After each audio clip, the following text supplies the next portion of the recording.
মনে করুন একজন অমুসলিম আপনার কাছে বলছে যে পৃথিবীর মধ্যে তো প্রায় ৫,০০০-এর বেশি ধর্ম রয়েছে, তাহলে ইসলাম ধর্ম যে এই ৫,০০০ ধর্মের মধ্যে সত্য একটি ধর্ম, অর্থাৎ অন্যান্য ধর্ম সত্য নয়, ইসলাম ধর্মই সত্য, সেটা আমি কিভাবে বুঝতে পারবো?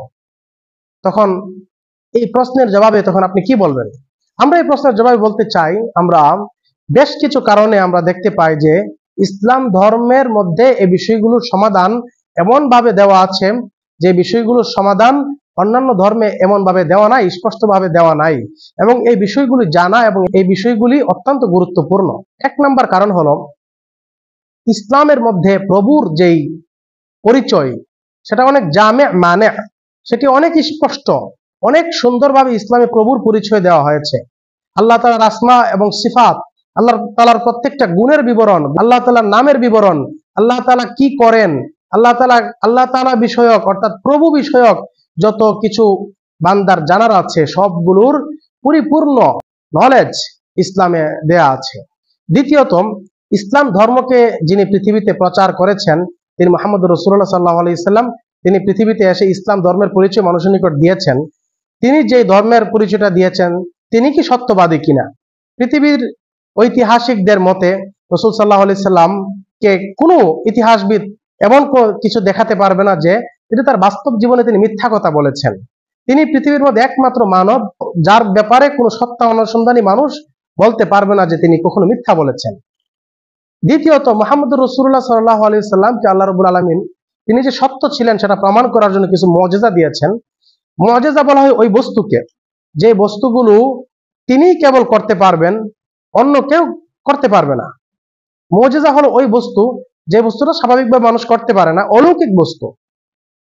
আপনি বলতে পারেন যে অলৌকিক বস্তু তো জাদুকররাও দেখিয়ে থাকে। জাদুকরদের দেখানো এবং মুহাম্মদ সাল্লাল্লাহু আলাইহি সাল্লামের মুআজিজা সেই এটার মধ্যে পার্থক্য আছে। কারণ জাদুটা এটা অবাস্তব, এটা চোখের ধাঁধা, আর মুআজিজাটা বাস্তব। মনে করেন জাদুর মাধ্যমে যদি কেউ পানিকে দুধ বানিয়ে আপনাকে খাওয়ায়, সেই দুধের দ্বারা কোনো ফায়দা হবে না আপনার। কিন্তু রাসূল সাল্লাল্লাহু আলাইহি সাল্লামের মুআজিজার মাধ্যমে রাসূল সাল্লাল্লাহু আলাইহি সাল্লাম যে উম্মতকে ছোট একটি ছাগলের বাচ্চা থেকে দুধ পান করিয়েছেন, এর দ্বারা উম্মতের বিশাল একটি জামাত উপকৃত হতে পেরেছে। এর দ্বারা বোঝা গেল যে রাসূল সাল্লাল্লাহু আলাইহি সাল্লামকে যে মুআজিজা দিয়েছেন, মুআজিজাগুলোর দ্বারা রাসূল সাল্লাল্লাহু আলাইহি সাল্লাম যে সত্য সেটা প্রমাণিত হয়। আরেকটি বিষয় হলো রাসূল সাল্লাল্লাহু আলাইহি সাল্লামের মুআজিজাগুলোর মধ্য থেকে সবচেয়ে বড় মুআজিজা হলো কোরআন। রাসূল সাল্লাল্লাহু আলাইহি সাল্লামের বড় মুআজিজা হলো কোরআন, কেননা তার জবান দিয়ে কোরআন বের হয়েছে এবং এই কোরআনটা স্বয়ং আল্লাহ তাআলা তার নিকট পাঠিয়েছেন এবং তার জবান দিয়ে কোরআন বের হয়েছে।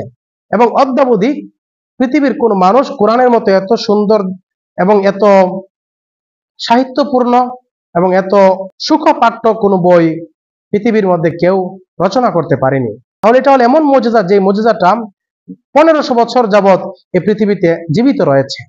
ইসলাম ধর্ম যে সত্য এর আরেকটি প্রমাণ হলো এই যে ইসলাম ধর্ম আমাদের নিকট এসে পৌঁছেছে, সেই ইসলামটা আমাদের নিকট খুবই সংরক্ষিতভাবে পৌঁছেছে এবং এই ইসলামটা যে আমাদের নিকট পৌঁছেছে সেই ইসলামটাকে যুগে যুগে লক্ষ লক্ষ মানুষ এই ইসলামটাকে, বিশেষ করে কোরআনকে বুকে ধারণ করে আমাদের নিকট এই ইসলামকে পৌঁছিয়েছে। কোন ধর্ম ইসলাম ধর্মের মতো এত সংরক্ষিতভাবে অনুসারীদের নিকট পৌঁছেছে বলে আমাদের জানা নেই। এর মাধ্যমে আমরা বুঝতে পারি যে ইসলাম ধর্ম অন্যান্য ধর্মের চেয়ে অনন্য এবং ইসলাম ধর্ম অন্যান্য ধর্মের চেয়ে অনেক উন্নত এবং ইসলাম ধর্ম আমরা বলি ইসলাম ধর্মই হলো সত্য। এই তিনটি কারণে আমরা বুঝতে পারি যে ইসলাম ধর্মই হলো কেবলমাত্র সত্য ধর্ম, অন্য কোনো ধর্মে এই তিনটি বিষয় পাওয়া যায় না।